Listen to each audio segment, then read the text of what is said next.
ఐదు టీ20ల సిరీస్లో భాగంగా హరారే వేదికగా ఆదివారం జింబాబ్వేతో జరిగిన రెండో టీ20లో భారత యువ ఓపెనర్ అభిషేక్ శర్మ సెంచరీ బాదిన సంగతి తెలిసిందే.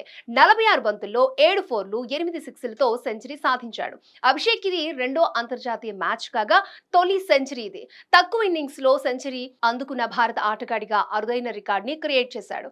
అయితే ఈ మ్యాచ్ లో వాడిన బ్యాట్ తనది కాదని అభిషేక్ చెప్పాడు. సెంచరీ చేసిన అభిషేక్ శర్మకు man of the match award దక్కింది. ఈ సందర్భంగా శుభ్మన్ గిల్ తో తనకున్న అనుబంధాన్ని అభిషేక్ గుర్తు చేసుకున్నాడు.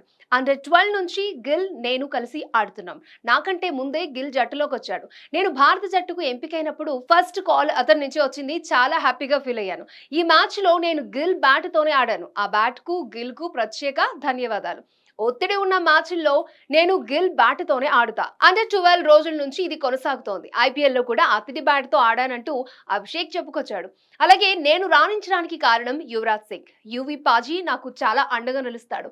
నన్ను నేను సిక్సర్ కింగ్ లేదా మరో విధంగా అస్సలు ఊహించుకోను.